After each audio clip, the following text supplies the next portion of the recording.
Hi friends, കഴിഞ്ഞ ദിവസം ശ്രീ മഹാഭാഗവതം കിളിപ്പാട്ട് പ്രഥമസ്കന്ധം കുറച്ചൊക്കെ വായിച്ചിരുന്നു. 2-3 ദിവസം. പിന്നീട് പനിയായിരുന്നു, പിന്നെ അത് തുടർന്നു പോകാൻ പറ്റിയില്ല. ഇന്ന് വായിക്കുകയാണ്. ചേതസി നിന്നെ സ്നേഹം വേദവ്യാസനുപാരം വാസനാശുശ്രൂഷാദിയാകിയ ഗുണങ്ങളാൽ ആകയാൽ സാരമായ മോക്ഷസാധനമെന്തോന്നായത് തവ മതി നിശ്ചയം പറകെടോ.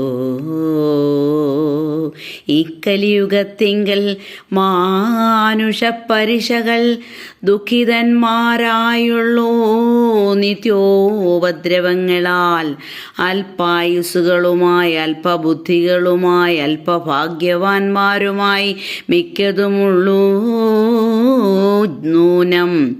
കേൾക്കേണ്ടതസഹ്യമായുണ്ടവയെല്ലാം ഇപ്പോൾ ആഖ്യാനം ചെയ്യുവാൻ കാലമില്ലെന്നു വന്നുകൂടും. എന്നാൽ എന്തതിൻ സാരമായുള്ളതെല്ലാവർക്കും ഒന്നുകൊണ്ടുടൻ ബുദ്ധി തെളിഞ്ഞു വരുന്നതായി എത്രയും ചുരുക്കമായി അത്യന്തം മനോജ്ഞമായി വസ്തുവായിരിപ്പത് സത്വരം പറകനീ. ദേവകീങ്കൽ വസുദേവന് സുതനായി ദേവകൾ ദേവൻ പിറന്നോരു നാളുള്ള കഥ കേൾക്കണമെന്നുമുണ്ടു തോന്നുന്നു ഞങ്ങൾക്കിപ്പോൾ. ഓർക്കുമ്പോൾ എല്ലാറ്റിലും അക്കഥയല്ലീ നല്ലോ. തന്തിരുവടിയുടെ തിരുനാമങ്ങളിൽ ഒന്നന്ധനായറിയാതെ ചൊൽകിലും ഗതിയല്ലോ. ആത്മശുദ്ധിയിൽ കൊതിയുള്ളവനാകിലൽപര ആത്മാവാം കൃഷ്ണൻ കഥ കേൾപ്പാനാഗ്രഹമുണ്ടാം. രസജ്ഞന്മാരെന്നാകിൽ കേട്ടോളം കേൾപ്പാൻ തോന്നും. രസങ്ങളിതിന്മീതെ മറ്റൊന്നുമില്ലതാനും ഞങ്ങൾക്കു മതിയാകയില്ലത് കേൾക്കും തോറും.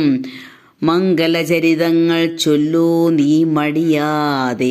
വന്നിതു കലിയുഗമെന്നറിഞ്ഞതു മൂലം വന്നു വൈഷ്ണവക്ഷേത്രം ബുക്കിതു ഞങ്ങളോടോ. നിന്തിരുവടിയുടെ ചരിതം കേട്ടുകൊള്ളുവാൻ എന്തൊരു കഴിവെന്ന് ചിന്തിച്ചു വസിക്കുമ്പോൾ അന്തരാ വന്നു ഭവാനീശ്വര കാരുണ്യത്താൽ സന്താപമകന്നിതു മിക്കതും കണ്ടപ്പോഴേ എന്നെല്ലാം മുനിജനം ചൊന്നതു കേട്ടു സുതൻ.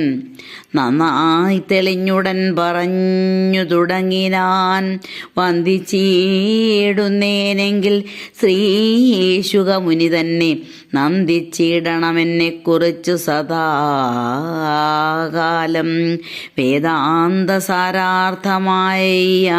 ആധ്യാത്മപ്രദീപമായി വ്യാസോക്തമായ പുരാണങ്ങളിൽ പ്രധാനമായി മേവിടും ഭാഗവതം ചൊല്ലിയ മുനിവരൻ ശ്രീ വേദവ്യാസൻ താനുമാവോളം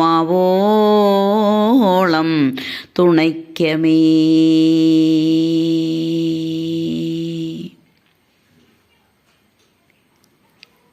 ഇനി അടുത്ത ഭാഗത്തിലേക്ക് നമുക്ക് പിന്നെ കിടക്കാം. നന്ദി.